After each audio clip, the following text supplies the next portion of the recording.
Et bonjour, vous êtes sur Radio Mérignac. Je suis avec Marie Récalde, candidate du Nouveau Front Populaire aux législatives sur la 6e circonscription de la Gironde. Bonjour Marie Récalde. Bonjour Eric Gaffard. Alors, quand vous avez appris la dissolution de l'Assemblée nationale, quelle a été votre réaction au tout départ? Avant de commencer cette interview, je vous pose cette question.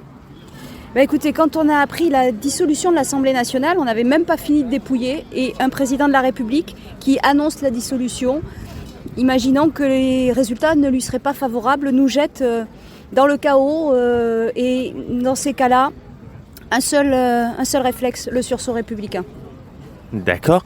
Alors, pouvez-vous nous parler un peu de votre programme, de si vous gagnez cette élection législative, quelles sont vos premières mesures?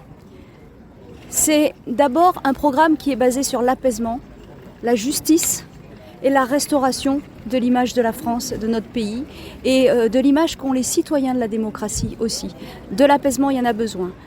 La mesure principale, c'est la justice, je vous ai dit, la justice sociale et le pouvoir d'achat. Ça sera la principale des mesures dans les 15 premiers jours, 20 mesures pour le pouvoir d'achat, l'augmentation du SMIC, l'augmentation des APL, l'augmentation des indemnités des stagiaires et des jeunes en alternance, restaurer le pouvoir d'achat, tout en finançant ces mesures, et on les finance, puisque pendant 7 ans, Emmanuel Macron et ses gouvernements ont fait des cadeaux fiscaux énormes aux plus riches.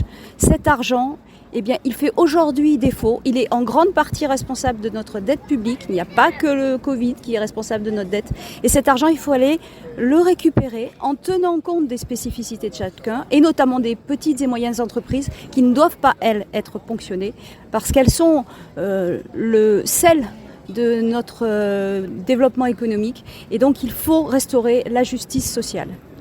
Justement, vous parlez des petites entreprises et le SMIC à 1 600 € dans votre proposition. N'avez-vous pas peur que ça pénalise justement les PME et les TPE? Je comprends ce que vous dites, et on est très attentif aux PME et aux TPE. Moi-même, je suis profession libérale, donc je sais ce que c'est que d'embaucher des collaborateurs, et je sais ce que c'est que de devoir sortir les salaires, les charges. Il faut être très attentif à cela, parce qu'il ne suffit pas de doubler ou de tripler la prime Macron pour que les gens embauchent ou donnent la prime. Nous, ce que l'on veut, c'est permettre à tous les plus petits salaires, on ne vit pas aujourd'hui avec 1 200 €, d'avoir de quoi vivre, ne serait-ce que cela, c'est déjà très important, sans pour autant pénaliser ces petites entreprises et moyennes entreprises. Et donc la fiscalité, elle devra être progressive, et elle devra être attentive en permettant à ces entreprises-là d'avoir des aides pour leur permettre d'embaucher, et en tout cas de garder leur marge et leur disponibilité financière. D'accord.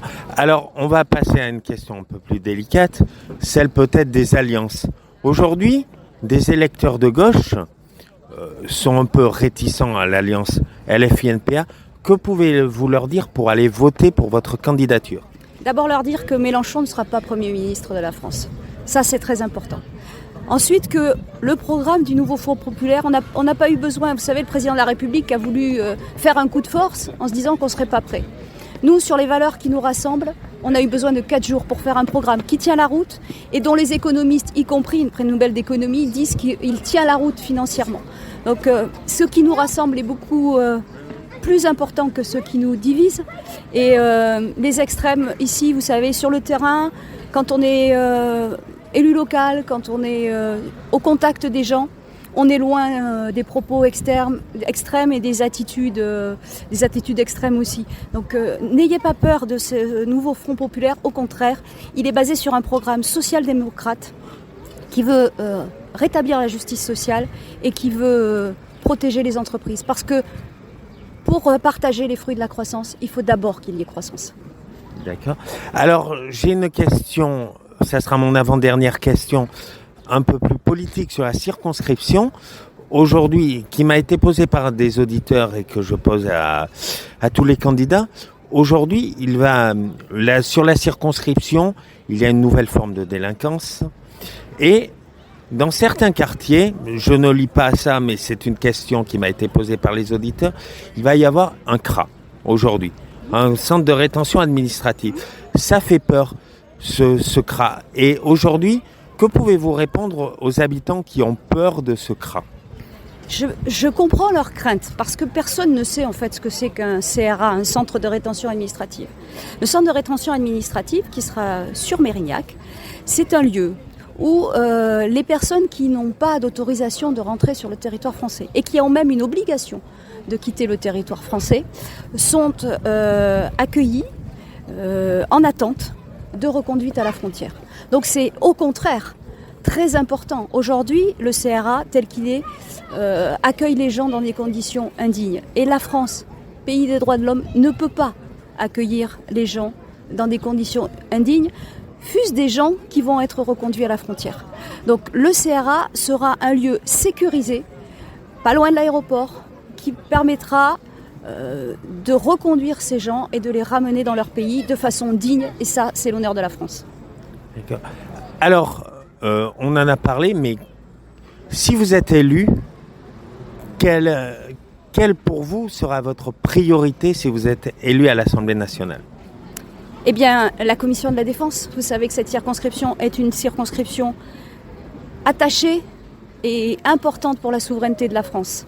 Pendant ces dernières années, depuis 2017, personne n'a siégé à la Commission de la Défense pour la 6e circonscription. Depuis que vous n'êtes plus député. Depuis que je ne suis plus députée. Pour moi, c'est une erreur grave. Car derrière cette Commission de la Défense et derrière ces industries de la défense, il y a des industries, il y a l'emploi, il y a la souveraineté de la France et son autonomie stratégique. Et surtout, dans la période que nous traversons, où la guerre est revenue sur le sol européen. Donc, la guerre déclarée par Poutine en Ukraine, sur le sol européen, doit nous conduire à être plus qu'attentifs à cela. Et donc, mon objectif, si je suis élue, c'est de retourner à la Commission de la Défense et de défendre l'industrie de la défense, l'industrie aéronautique et tout le développement qui va avec, c'est-à-dire aussi les entreprises qui vont avec. D'accord. Eh bien, merci Marie Récalde. Je vous souhaite une bonne campagne. Merci beaucoup.